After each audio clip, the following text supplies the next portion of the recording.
Алатолаев түз эфирдеги берүүлөрүбүздү улантат. Кызматтагы Бозгонова, амансыздарбы? Бүгүнкү берүүбүздө ЕАЭП алкагындагы өнөр жай кооперациялык долбоорлорун каржылоо боюнча жаңы механизмдер тууралуу маалымат беребиз.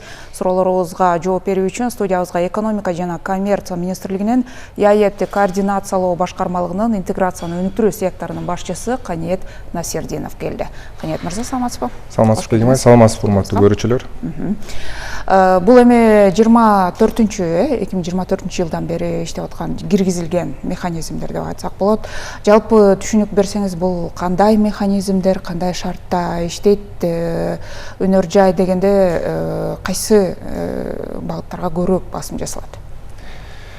Эми ЕАЭП алкагында бизде өзү негизи көп бизнес менен ар кандай иш-чаралар өтөт да. Анан ошондой бир иш-чаралардын арасында бизнес демилге көтөрүп калды.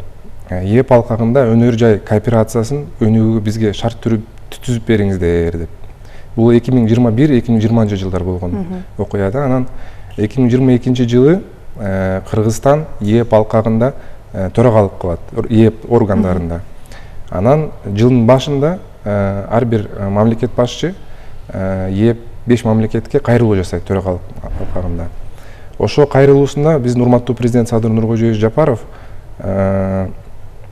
каржылоо өнөр жай кооперациясын каржылоо жаңы механизмин түзүшү керектигин билдирген. Ошо 2022 жылдан баштап иш баштай баштаган. Буну ишти болсо Евразия экономикалык комиссия алып барган, биздин өлкөлөр менен кошо тыгыз иштешип. Анан 2024 жылы жылдын аягында бул механизм ишине кирген. Механизм боюнча кыска айтып кетсек, механизмдин башкы максаты бул өндүрүш кооперациянын катташтык чынжырын бекемдөө. Анан иштеп жаткан өндүрүштөрдү модернизациялоо да. Бул колдоо формасы болсо кредиттин же займдын пайыздык ставкасын боюнча субсидиялоо. Эң негизгиси долбоор 3 мамлекеттин компанияларын түзүш керек. Катташтуу болуш керек 3 мамлекеттин. Демек биргелешкен кооперациялык долбоор болот бул. Анан долбоор кайсыл убакытта макулдашылат? Эң негизги критерийлерге жооп берсе долбоор, ошондо гана долбоорду өткөрөт дагы, долбоорду каржылап баштайт. Эми долбоор десе кандай? Долбоор өткөндөн кийин бул мисалы же вообще мындай пайызсыз кредит болот, же кичине эле пайыз менен кредит болот. Биринчи критерийине мындай деталдуу токтолсок, биринчи критерий бул 3 мүчө мамлекеттердин компаниясы катышуусу керек. 3төн жогору. Экинчи критерий болсо, бул өндүрүлгөн продукцияны, например, мисалы биздин ишкер, мисалда келтирсек, Кыргызстандын ичинде жаңы бир чоң тигүү цехин ачам деп чечти. Бул цехин ачам деп чечип, бизге кайрылат. Ушундай ачайын деп атам, бирок мен ушу долбоорго катышып, процентсиз, пайызсыз кредит алайын деп жатам десе, бизге биз критерийлерин айтабыз. Сиздерге 3 мүчө болгон мамлекеттен негизги критерий бул катышуусу керек. Цех ачам десе, мисалы Казакстандан болсо бул тигүүчү машинкаларды алат, Белоруссиядан болсо үтүктөй турган үтүктөрдү алат, мисалы. Анан эң негизгиси ошол продукцияларды алып атканда башка мүчө мамлекеттерден бул өндүрүлгөн продукциясы өлкөлөргө ST1 деген сертификат болот. Сертификат товарлардын келип чыгышы милдеттүү деген чейирчи. Бул сертификат, бул продукция, проектке кошулуп аткан продукция Казакстандан, Белоруссиядан чындыгында Казакстанда чыгарылган деген, же чындыгында Белоруссияда чыгарылган деген сертификат тастыктайт. Ошондой критерийлерге дал болсо, долбоорго катышса болот. Анан бул долбоор болсо, мисалы биздин айтып атпайбызбы ошол ишкер деп, кайрылды биздин. Эң ыңгайлуу мындай шарттар бизде азыркы учурда Кыргыз-Россия өнүктүрүү фондунда болуп жатат. Кыргыз-Россия өнүктүрүү фонду азыр мен адашпасам 8 же 9% кредиттерди берип жатат. Биздин мисалы ишкер кайрылып, 3 өзүнө контрагент тауып, партнер.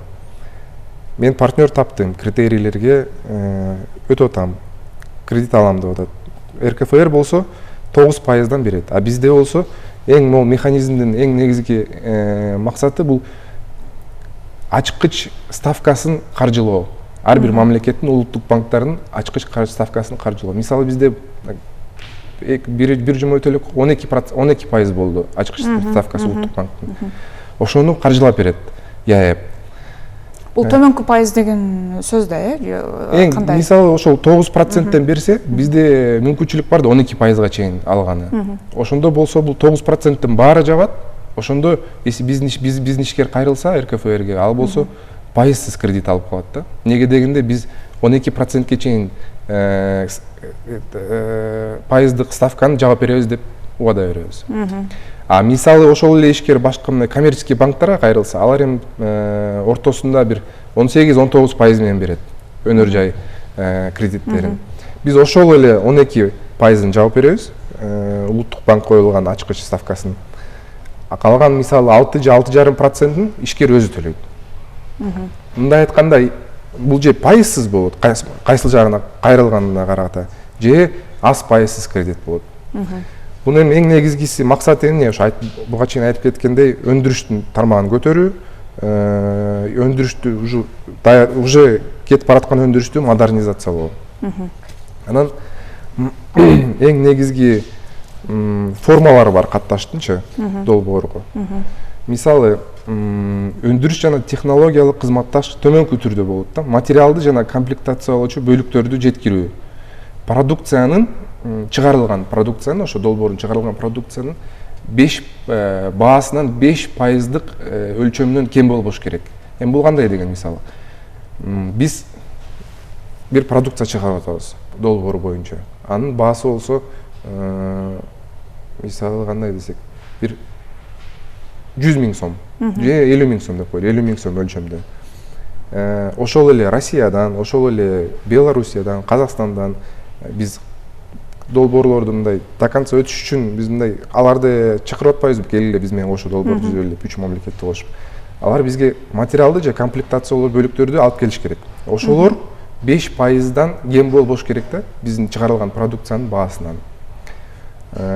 Инвестициялар каралган, стройка каралган, ошолордун баары 5%дан кем болбош керек чыгарылган продукциянын баасынан. Анан мүлктүн санынын да ченеми бар. Бул 10%. Мисалы биздин кыргыздын ишкери айтышы мүмкүн: мен мына жер берем, 10% ченемдик. Силер болсо мону алып келгиле, Белоруссия болсо тигинисин алып келгиле. Алардын баары 5%дан кем болбош керек. Ошондо мисалы чыгарылган продукциянын ошол эле 50 000 сомдон алсак, эң негизги максаты бир 10 000 сомдук ченемдиги бир 20%дагы ченем болуп атпайбы? Ошону же 25 ченемдеги пайызды эң негизгиси биздин ЕЭПке өлкө болгон мамлекеттерден алып келсек, комплектациялорду, материалдарды же кызматтык көрсөтүштү же жерди, а калганын ошол эле биздин мындай күчтүү өндүрүш кошуналар бар да, мисалы Кытай. Көбүнчө биздин ишкерлер Кытай менен иштешет. Түрк мамлекеттери менен иштешет. Ошолор менен иштешсе болот, калган пайыздарынчы.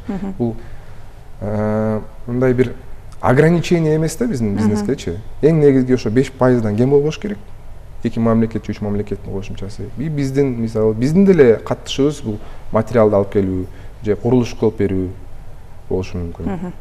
Бул каржылоо булагы негизинен кандай болот? Мамлекет тарабынан каржыланат, мамлекеттик банктар аркылуу, ошол эле же жанагы биргелешкен фонддор каржылашы керек болобу? Кандай ошол жагы каржылоо механизми? Каржылоо механизми бул каржылоо ЕЭПтин бюджетинен келет. ЕЭПтин бюджетине жыл сайын 5 мүчө болгон мамлекеттер салымын салат, кошумчасын кошот. 10% мүчөлүк болгон ээлер да. 10% ввозной. Бизде эми кандай десек, пошлиналар бар да. Биздин пошлиналар, таможенный пошлиналар ЕЭПте биргеликтүү да, анан бөлүнөт. Ошол жактан бир нече процент бөлүнүп берет. Ушул каржылоо механизми бөлүп берели деп. Бул акчаны болсо ЕЭП банкка которот. Ошол эле мисалы же Бакай банк, же биздин коммерческий банктарды ар бирин алып коелу, же РКФРди алсак. РКФР биздин бизнес менен долбоорду текшерет. Долбоорду текшергенден кийин ЕЭПке кайрылат, Евразия экономикалык комиссиясына. Комиссия болсо дагы бир текшерүүнү өткөрөт. Анын органдары бар да, ал жакта коллегия, совет деген органдар бар. Биздин вице-премьерлерден түзүлгөн 5 мамлекеттин. Алар карап чыгышат баарын, анан колдоо берет. Долбоор каржыландыра берсин деп. Анан ЕЭПтин бюджетинен 5 мамлекет кошкон акчадан каржыланат бул долбоор. Бул долбоор безвозвратный акча берилет. Ошол канча пайыздан болсо же канча ачкыч ставкасы болсо ошонун баарын төлөп берет. Бул акчаны кайтарыштын кереги жок. Бул ишкер демек кайра кайтарбайт деген сөз. Кайра кайтарбайт. Бул жөн эле субсидия. Субсидирование процентной ставки деп коебуз биз. Бизге азыр абдан бир жакшы ыңгайлуу шарттар түзүлүп жатат да. Мен айтып кеткендей, Кыргыз Россия өнүктүрүү фонду биздин ачкыч ставкасынан азыраак берет. Ошондо демекчиз, биздин ишкерлер мындай пайызсыз кредит алган мүмкүнчүлүк бар жок шарты бар. Анан бул биздин долбоор Кыргызстан демилгечи, чын айтканда бизнестер менен кошуп Кыргызстан демилгечи болуп чыккан башкы. Анан быйыл биздин демилгебиз менен ушундай эле долбоорду агро өнөр жай комплексине дагы колдонолу деп жатабыз. Буюрса азыркы учурда иштер жүрүп жатат. Документтер. Мен да ошону сурайын деп атам, анткени биз агрардык өлкө болгондуктан көбү нерсе ошо өнөр жай кайра иштетүү бизде көбү нерсе ошо айыл чарба тармагында болуп эсептелет. Ооба, ошол себептен биз ушул азыр механизмди агро өнөр жайына өткөрүп жатабыз. Буюрса жылдын аягына чейин бар жок мыйзамдык документтерине кол коюлса, бул механизм кийинки жылдан баштап агро өнөр жайына да өтөт. Анан бул да биздин демилге. Анан эң негизгиси мен айткым келет, бизде эми 5 мамлекетте ар бир 5 мамлекет ар кандай да мындай өнөр жай өнүгүү боюнчачы. Өнөр жай өнүгүүбүз ар кандай болгон үчүн бизде Союздун договорунда, келишиминде биздин экономикаларыбызды бири-бирибизге жакындатайлы деген бир пункт бар да. Анан ошол бири-бирибизге ошол пункт ар дайым айтабыз, бири-бирибизге экономикабызды жакындатабыз деп келишим түзгөнбүз. Ошонун алкагында иштейли деп демилгелерди киргизип жатабыз. Азыр мисалы биздин демилге боюнча жаңы бир механизм кирип жатат. Бул ошол эле биздин өнөр жай, агро өнөр жай жагында дагы бир дополнительный критерийлер болот. Именно кичинекей экономикаларга. Кичинекей экономикалар алар ким? Армения, Кыргызстан. Биз айтып атабыз, биз менен Армения биздин өнөр жай өнүгүүбүз сиздерден кичине артыраак да. Мындай көп долбоорлорго силер кирип калып атасыңар. Биз кирбей калып атабыз. Эмнеге дегенде бизде мындай өнүгүүбүз анча күчтүү эмес сиздер дейчи деп. Ошон үчүн биз азыр иш жүргүзүп жатабыз. Биз үчүн мындай bundan da ыңгайлуу шарттар түзүлөт, критерийлер болот. Ошо буйруса биз ойлоп атабыз, ошол агро өнөр жайга өткөрүү менен кийинки жылдан баштап. Кийинки жылдан баштап эле башка бир bundan дагы күчтүүрөөк критерийлер болот. Жеңилдетүү критерийлер биздин мамлекет үчүн болот деп ойлойбуз. Каржылоонун көлөмү кандай? Чек бул көбүнесе жана орто чакан ишкердиги үчүн багытталып атабы? Бизде азыр мамлекеттик саясат ошол жаатка көбүрөөк басым жасалып атпайбы? Же ири ишкерлер үчүн көбүрөөк мүмкүнчүлүк барбы? Бизде каржылоонун чектеси жок, кичи же орточо деген. Бирок биздин механизмде каржылоо, именно каржылоо суммасы чектелген. Мисалы, жылына 350 миллион рубльдан көп эмес субсидия бериш керек дегенчи. Бирок бул эмне деген келет? Бирок 350 миллион рубль субсидия бул жанагы эле пайыздык ставкасына кетип атпайбы? А негизи мындай үстүдөн караганда бул 500 миллион, миллиард сомдукка чейин проекттер болушу мүмкүн да 5 жылдык. Бирок бул жылына 350 миллион рубль пайыздык ставкасын төлөп турган. Бирок өз чоң жагынан караганда бул миллиард сомдук проекттер болушу мүмкүн. Аз деле проекттер болушу мүмкүн. Бизде мисалы негизи караганда азыр 5тен баштап быйылкыга 5 же 5,5 адашпасам миллиард рубль каралган субсидированияга пайыздык ставкасын. Кийинки жылга прогноздор боюнча 9 миллиард болушу мүмкүн деп жатышат. Анан бизден азыркы учурда 3 долбоор бар. Бирөөсү болсо уже каржылоону алып баштады. Экөөсү болсо ИЭПте кароодо турат. Бул бирөөсү каржылоо алып баштаган долбоор, бул жакта биз катышабыз башка мамлекеттен как мүчө катары. Бирок Bunun локализациясы, мындай өндүрүштүн чыгаруу офиси Россия жайгашуусу Россияда. Бул компьютер чыгаруу долбоор. Кыргызстандан болсо сервис электроник деген компания катышат. Бизден болсо Кыргызстандан компьютер ноутбуктарга жана корпус темир корпустарды чыгарып Россияга жөнөтүшөт. Ошол жактан ноутбукту чыгарышат, Бештау деген компания. Ошол долбоорду жана айтып атпайсызбы, этап менен каралат депчи, арыз берилгенден кийин азыр мына биринчи алгачкы ушу долбоорлор ишке аша баштаптыр. Бул тажрыйбада кандай процесс кандай болуп атат, канча убакытка созулуп атат? Мисалы ишкерлер көпкө күтүп калбайбы деген маселе да. Эми мисалы ишкер өзү бар жок контрагенттерди табып, критерийлерди жакшы изилдеп, жакшы даярданып, коммерциялык банктар менен же биздин РКФР менен чогуу тыгыз иштеп, жакшы документтерди даярдаса, бар жок биздин требованияларга жооп берсе, эч кандай суроолор жок болсочу, могу чектөө жагынан, анда мисалы примерно бир 120 күндөй болот экен да, эсептесек 120-130 күндө долбоор уже колдоого алыш керек. Этап-этапынан 3-4 ай. 3-4 ай кетет экен да. Ооба, 3-4 ай кетет. Бирок биз ойлойбуз 3-4 ай жакшы эле бир убакыт, неге дегенде чыгышында биздин ишкерлер пайызсыз кредит алып калышы мүмкүн. Тактоочу суроода жанагы каржылоо, бул мисалы Кыргызстандык ишкер болсо, ал сөзсүз түрдө бизнес план болуш керек да, кандай негизгиси. Экинчи, үчүнчү өлкөлөр булар жанагы жабдыктарын алып келиш керек, комплектация деген сыяктуу нерселер менен гана катыша алабы алар, сөзсүз түрдө. Технология жабууларды жеткирүү, кызмат көрсөтүү, мисалы ошол эле биздин строй компаниялар барып, бир жерге барып, завод куруп берсе, бул дагы бир кошумчасы болуп эсептелет, бир мамлекеттин катышуусу болуп. Же материалды жана комплектующий бөлүктөрүн алып баруу, жана ошондой гана катышуусу керек да. Негизги түрү. Бул негизги критерийлер болуп эсептелет. Азыр бизде ишкерлердин кызыгуусу кандай болуп атат? Сиздерге кайрылгандар кандай суроолор менен кайрылып атышат?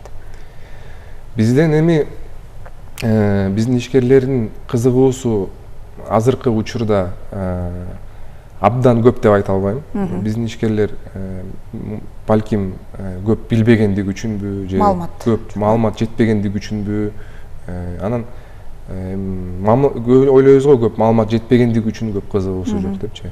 Анан көбүнүн уже кредиттери бар, көбү кандайдыр бир себептер үчүн скептически карашат да бул суроого. Бирок биз ар 2 ай сайын бизнестер менен жолугуп, банктар менен жолугуп, бизнес менен деле жолугуп, ушул механизмди презентация кылып жүрөбүз. Айтып атабыз, келгиле, катышкыла. Анан ЕЭП алкагында дагы, Евразия экономик комиссиясына дагы айтып жатабыз, келип өзүңөр дагы бизнес менен иш-чараларды уюштургула, презентацияларды өткөргүлө деп.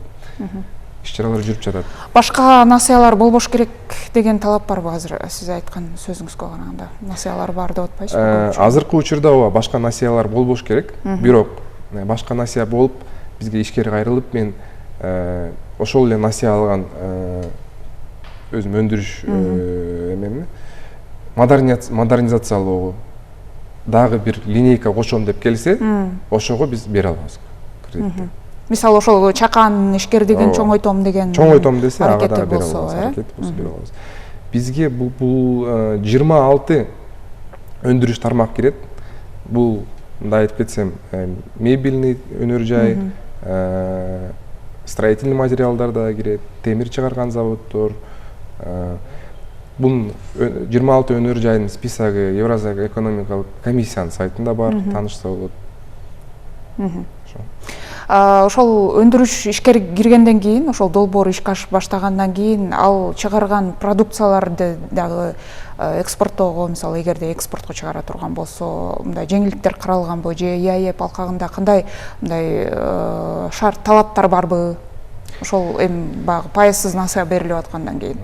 Бул экспортко негизги максаты чогуу чыгарылган продукция экспортко чыксын деген максатта чыгарылган. Анан импортозамещение деп коет бизде, ошон үчүн дагы бул иш жүргүзүлүп жатат. Бирок экспортко чыгарылса дагы азыркы деле учурда экспортко бизге кандайдыр бир чектөөлөр жок. азыр деле чыгара берсе болот.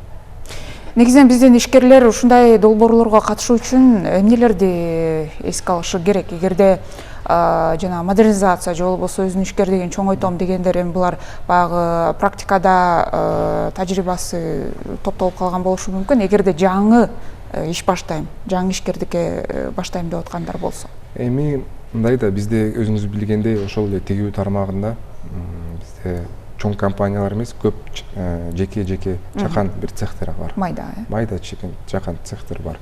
Ошолорго айтмакчымын, аларда өздөрүнүн ассоциациялары бар. Ошол лехпромдор боюнча. Ошолорго кайрылып, ошолор менен чогуу бир долбоор түзүп, биргиликте алып барбаса бул кыйын иш. Неге дегенде бунун документация боюнча иштеш керек, караш керек, кайсы жактан туура келет могу критерийге, кандай кылсак туура эмес болуп калат. Сабаттуулук болуш керек. Анан ошол эле биздин мүчө мамлекеттер менен, компаниялар менен жолугуп меморандум түзүш керек, товарларын алып келип беребиз деген. Ансыз бул проект өтпөйт. Неге дегенде бизге мындай бир тастыктоо керек да. Чындыгында тиги мүчө мамлекет болгондор менен биздикилер товар бири-бирин алып келип, же кызматтык көрсөтүү, же материал жана комплектующий бөлүктөр келет деген бир мындай бизге өзүбүзгө тастыктоо керек да. Ошон үчүн бунун кагаз түрүндө жүргүзүлө турган иштери көп. Оңой болуш үчүн биздин бизнеске айтып кетмекмин, өзүңүздөрдүн ассоциацияларыңызга кайрылыш керек. Ошолор менен кошо тыгыз иштеп, Министерство экономика, коммерцияга кайрылсаңыздар болот. Бизде өнөр жай управлениясы бар. Ошолор менен кошо иштеп, дальше коммерческий банктарга же РКФРге кайрылып каржылоо алсаңыздар болот. Ошол ЯЭПке мүчө өлкөлөрдөн багы өнөктөштөрдү дейли, ошол долбоорго катышуучу табууга ишкерлерге мындай жардам берилеби? Ким жардам берет? Ошол ассоциациялар жардам береби же министрлик жардам бере алабы? Бул эми жаңы баштайм деп аткан ишкер үчүн бул оңой эмес болушу мүмкүн да. Туура түшүнөм. Мисалы, кандай десем, эң негизги интернет платформа бар да, ЕЭП алкагында. Евразийский экономический комиссиянын сайтында орусча айтып коет, карта индустриализации дейбиз. Ал жерде 5 мамлекетте болгон кандай заводдор бар, кандай фабрикалар бар, ошонун баары киргизилген. Мындай точкалар менен белгиленген, мындай картада. Анан отдельный список менен деле турат. Ошол жакка кирип, негизи ошо сайтты жакшыраак караса көп мындай пайдалуу информациялар бар. Ошол точкаларды басса, телефондор чыгат, почталар чыгат, ошо завод фабрикалардын. Если өзү иш алып барам десе, ошону иштешсе болот. Экинчи жолу бул болсо Министерство экономика, коммерцияга келип кайрылса болот. Бизге айтып, мен ушундай кылгым келип атат, менде мондай шарттар бар. Жардам бергиле десек, биз өз тарабыбыздан Евразия экономика комиссиясына кайрылып, бизде мондай ишкерлер бар экен, ошого жардам берели. Сиздер 5 мамлекетке мүчө болгон мамлекеттерге кат жөнөткүлө өз тарабыңыздардан. Ким кошулат, ким кошула албайт деп жардам берген шарттар бар. Бизде негизинен кайсы тармактар, биз жана агро өнөр жай тармагын айттык, мындай потенциал көрөк ушул долбоорго катышып каржылоо алууга? Кайсы же болбосо ошол эле мисалы жаңы ишкердик кылам деп аткандар үчүн мындай кеңеш катары да, кайсы багытта иш алып барса мындай келечектүү болот, пайдалуу болот? Бизде азыр эми мисалы тигүү тармагын ала турган болсок, солгундап кетпедиби акыркы учурдачы? Ошондой жагдай жаралбаш үчүн бизде кайсы багытта, кайсы тармакта көрөк потенциал жогору? Эми ар бир тармакта өзүнүн требованиялары бар. Ошол эле тигүү жакты айтып кетип атпайсызбы сиз? Ошол эле тигүү жакта өзүнүн тех регламенти бар, өзүнүн мыйзамдары бар. Ошолорду сактасак, ошондо гана биздин рынокко, ЕЭП рыногуна кирип сата алабыз. Ал мурунтан дагы бар болчу. Ошону эң негизги түрдө ошолорду сактанып, ошолорду туура иш алып барыш керек. Агро өнөр жайга өтсөк деле, ал жакта да өзүнүн бир требованиялары бар. Ошон үчүн биринчи түрдө бул сапаттык болуш керек. Өзүнүн иштеген жагында документтерди билиш керек, кандай материалдар бар, кандай актылар бар, кандай требованиялар бар, эмнени кылсам киргизет, эмнени аткарбасам требованияны киргизбейт деген жагын баарын билиш керек биринчи түрдө. Экинчи түрдө азыркы учурда могул жака акчанын баарын сарптасаң, ушул тармак жакшы деп айткан кыйын. Неге дегенде, бул менин коллегаларым иши, бул өнөр жай управлениясы, суу жана чарба министрлиги бар ал үчүн.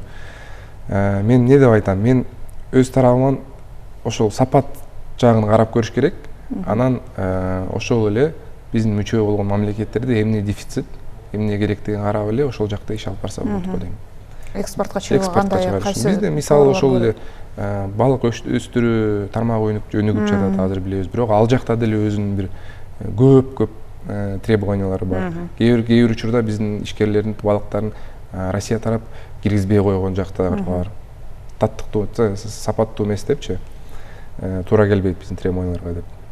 Ошон үчүн биринчи очередь ишти баштаганда могул талаптарга татыктуу боло турган бир ишти башташ керек деп эсептейм. Планда ошондой түзүшү керек. Бирок жана сиз айттыңыз, тизме бар, 20 канча дедиңиз? Өнөр жай боюнча тизме бар. 26 өнөр жай тармагы каралган. Эми бул Кыргызстан үчүн эмнени айтып кетсем, негизгиси бизде мебель куруу тармагы өнүгүп жатат. Бул билебиз. Мисалы ошол жакта деле ушундай кооперациялуу долбоор жасаса болот. Мисалы биздин ишкерлер ошол эле Россиядан жыгач алып келсе болот. Бул уже материалды жана бөлүк түрдүү жеткирүү деп эсептелет 5%.